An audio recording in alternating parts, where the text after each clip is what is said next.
اینا فوتای کوزه‌گری ها، هیچ جا هیچ طب سنتی به شما نمیگه اینا. اگرم بخواد برید جایی بهتون آموزش ها رو بدن، طب جدید دفترچه بهت میده چندین میلیون ازت میگیره یا اصلا بهت نمیگه.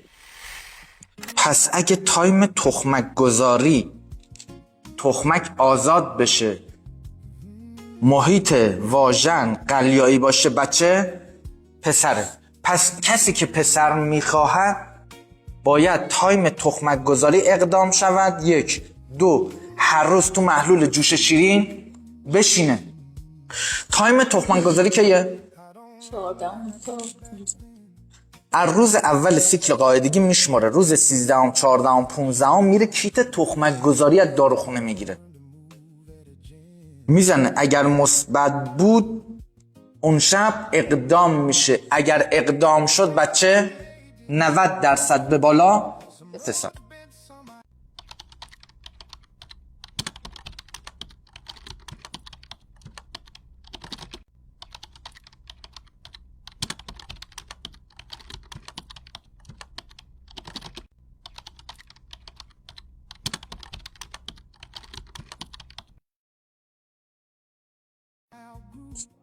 حالا اومد و میخواست بچه چی بشه؟ دختر بشه. چیکار باید بکنه؟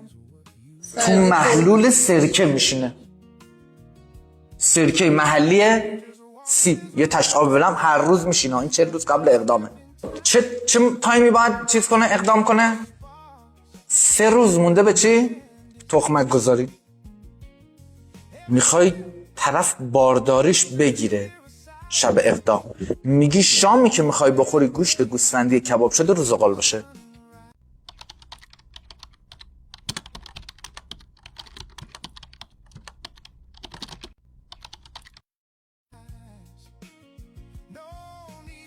اینا فوتای کوزه‌گری ها، هیچ جا هیچ طب سنتی به شما نمیگه اینا.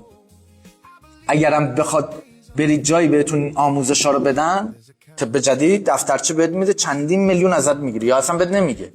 بعد یه برنامه غذایی میده، میگه اینا رو میبنده بهت، میگه آقا اینا رو بخور. شما اصلا نمیدونی قصه چیه.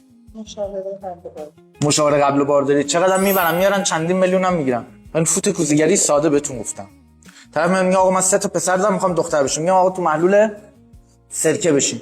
پسر بخواد تو محلول شش.